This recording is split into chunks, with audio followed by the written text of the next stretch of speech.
All right, Shalom. First and foremost, I want to give all praise, glory, and honor unto Yahweh, Bahashem Yahushai, Bahashem Harakakwadash, and double honors unto the elders and apostles of GMS Great Millstone, and a sincere Shalom to Yakim, bringing out this word in diligence and in truth. And now, as you see here on the screen, this lesson, it says, United Nations Agency declares war on gendered language, man. So ultimately, this is just an attack, on really men. And more importantly, the men of Yahweh Shema Shai and the princes of the power, right? It says, bizarre priorities coincide with growing international criticism. The World Intellectual Property Organization, WIPO, global guardian of trademarks and patents, is cracking down on the use of so-called masculine terminology in its communication and documentation, right? So what he is doing is trying to remove the men out of the equation, or the spirit of man, the fighting spirit that men bring, the rebellion according to his system, and really the truth, because we understand, as we say when we go into the book of Ezekiel, so like 31 and 34.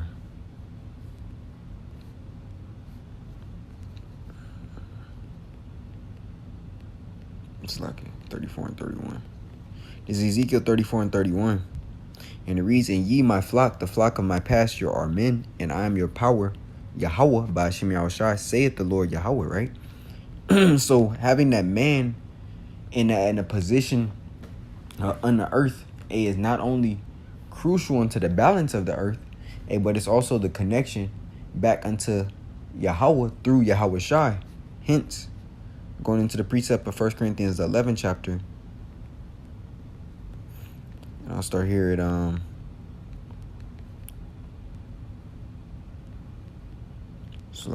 it's 1 Corinthians 11 and 3. It says, but I will have you know that the head of every man is Yahweh Shai, right? And that's the connection. And the head of the woman is the man. And the head of Yahweh Shai is Yahweh, right? So he wants to separate that connection, and really do away with men upon the earth, man. Right? It says, the global guardian of trademarks and patents is cracking down on the use of so-called masculine terminology in its communications and documentation. And this is also the push, of the feminist movement, taking out the usage of pronouns and misusing pronouns. Now, when you were in school, you were taught a singular and plural, right? Singular meaning what? Of one, or stating of one, and plural meaning of many. And now you have people who are saying their pronouns are they, them for one person, when that's not even they taught you that was incorrect even in grade school, man. You're speaking of yourself in a plural sense. Well, really, that's just the demons on them, that they're accounting for, that they are them, man. Because one person cannot be a plural noun or pronoun. But this is how is moving, man. He's adverse unto the course of nature, man. Yahweh Shema Shai made man, male and female, created he them, right? And that them just speaks of that union of all those people. It's only two sexes, and here he is trying to take out one, the man. Another thing as well, the women of this society, or women in general, are more prone to give heed or give in into what the devil's mission is, man. Right? They have less of a fight within them. So like it says, out go such words as forefathers, lumberjack, and cavemen, and the phrase brotherhood of man. In come a series of stretched neologisms. I've never heard that before. It says neologisms, newly coined word, phrase, or meaning. In linguistics, a neologism is a newly formed word, term, or phrase that nevertheless has achieved popular or institutional recognition, right? And it achieved that institutional recognition due to it being popular, and is becoming accepted into mainstream language. It's much like a Lord, what the word comes to my mind, but basically it's a societal thing, like a societal norm language type of deal. That's what I was thinking of. It says, most definitely a word can be considered a neologism once it's published in a dictionary. Neologisms are one facet of lexical innovation, the linguistic process of new terms and meanings entering a language's lexicon, right? But when you go back to the etymology of these words, right, the origin of these words, the definition in which it was, birthed with, is its actual, true meaning, right? So let's keep going. It says, with all the charm of something thrown together by committee, if not by a veterinarian trying to reassemble animals amid a butcher shop's window display, despite widespread mockery, the process of eliminating problematic words, and it's only problematic to the wicked, man, right? It says eliminating problematic words also has a sinister side, right? And this is true. It's sinister because it's adverse unto righteousness, man. Here they are trying to separate, the truth from behind, the word's meaning. It says, the Geneva-based organization's new guidelines on inclusive language document claims that using masculine specific terms risks giving the impression that women are not represented in certain groups or do not possess certain skills. And this shows you how weak society has become. There's a saying that says, strong men create easy times create weak men, and weak men create hard times, and hard times create strong men. So that's the circle, of the continuance of, the cycle, man, right? And right now we're in rough times with weak men, right? Generation of men who have no backbone, and women ruling over these men. It says, according to Toby Young, founder of the Free Speech Union, something that Esau is going to gradually take away from the people. It says this is precisely what George Orwell warned us about, right? I believe the book is 1984 or 1948.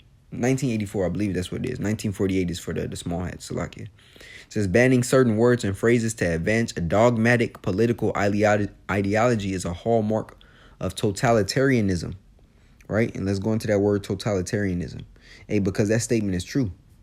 And I'm going to read it again after I bring this out. Totalitarianism is a political system and a form of government that prohibits opposition political parties, disregards and outlaws the political claims of individual and group opposition to the state, and controls the public sphere and the private sphere of society. And that's the point, right? Complete New World Order, man. That's basically what it is. A system that is centralized by the government and dictatorial, and requires complete subservience to the state. Hence, draconian. Is draconian, man. What he is doing is he's creating a society in which, if you don't bow down into the societal ways in which he promotes through the image of the beast, then guess what? You're going to be punished, right? He's going to take away your liberties. He's going to take away your ability to buy and sell. He's going to take away your liberties to drive and to navigate, to travel, to have a job. All of these different things. And we understand, this is part of prophecy, man. And all these luxuries, quote unquote, that have been given, we're going to have to live without and live according to the spirit of Yahweh Shem Yahshai and trust in him. Trust in them, man. So like I got my notes out. It was a precept here. There we go. This is coming from the book of Psalms. Right? 83. Because the attack is on men.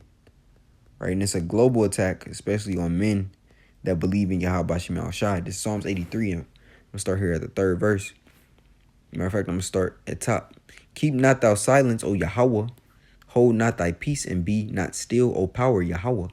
For lo, thine enemies make a tumult, and they that hate thee have lifted up the head.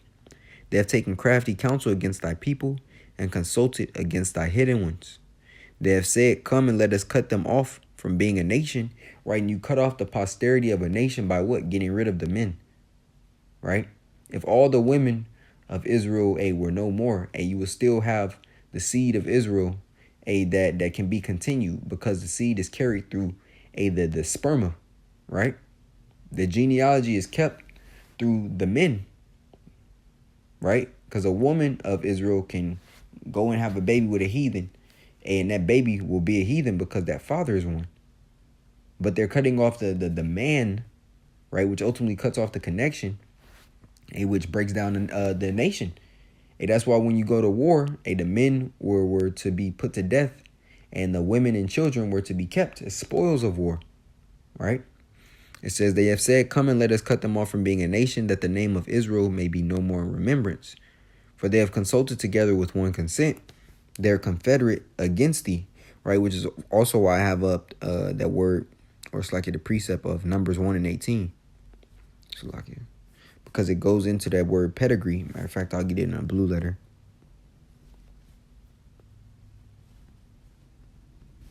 This Numbers 1 and 18. It says, and they assembled all the congregation together on the first day of the second month, and they declared their pedigrees, right, their ancestry, as you see in the NLT, after their families by the house of their fathers, according to the number of the names from 20 years old upward and the polls, right? And when you go into this word pedigree,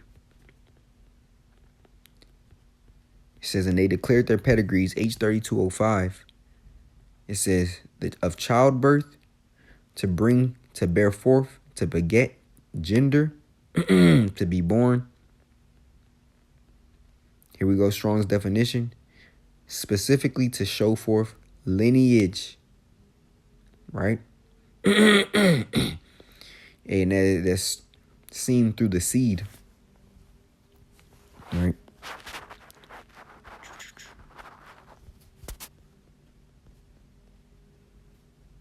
Oops. All right, here we go. See if it's any in the Hebrew Chaldees lexicon. To beget as a father, to create. Let's see.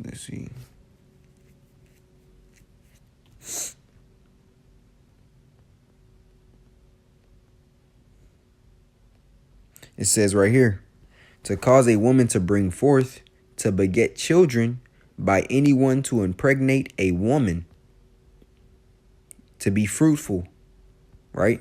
And we understand that's done through the word seed or sperma, man. Matter of fact, let me see something. It quoted Isaiah 66. I want to see if that actually applies.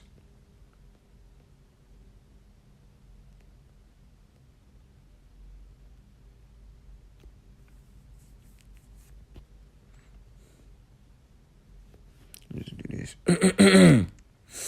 To the seed of man.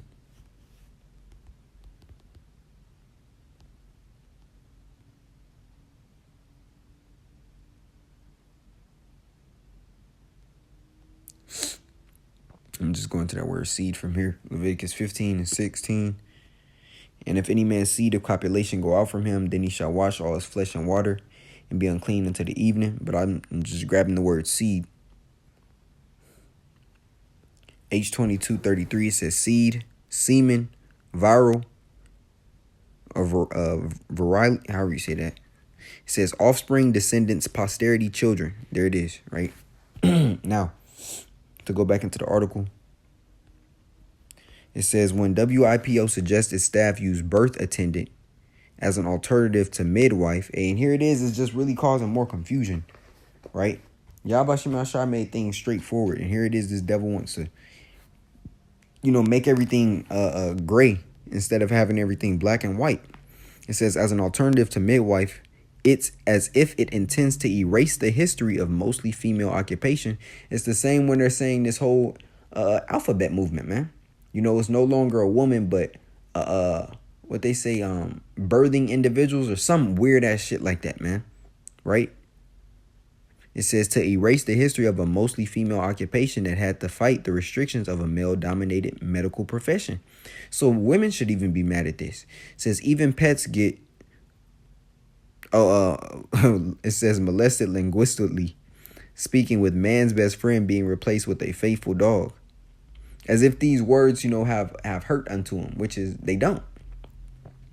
But this is what E is doing, essentially, trying to take the man out of the picture, right? It says it would be better if the English language was left to change by itself, evolving organically through use and custom, as it has done throughout its history, wherein English is a bastard language, right? Having a bunch of languages within it. It says the WIPO needs to stop imposing its rules and recognize instead that an Englishman's home is his castle, or to use the new UN-friendly jargon, an English national's home is their castle. Hey, and so they just made a mockery of it at the end. Hey, but what you see here, the tags gender ideology, because what E wants is a society in which he can fully control, manipulate, and just impose his wickedness on, right? But this also is spiritual because you understand, the blessing was given unto the patriarchs, the men, from Abraham, Isaac unto Jacob, man. That's a line of faithful men, which passed down unto the nation of Israel, right? But it's through the acts of those men, and ultimately it was written aforetime, that the blessings of the covenant, would be given unto us, man, right? But we see what E is doing, man. It's becoming a gradual.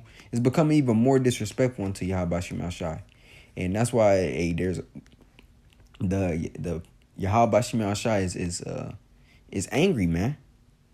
And that fiery indignation that he has is gonna come upon this place, man, for all the evil works that they do. So I just want to bring this lesson out to the body. Lord willing, it was edifying. I want to give all praise, glory, and honor unto Yahweh, Bahashem, Yahweh Shai, Bahashem, Harakakwadash. A double honors unto the elders and apostles of GMS Great Millstone. And a sincere shalom to Yaki in bringing out this word in diligence and in truth. Shalom.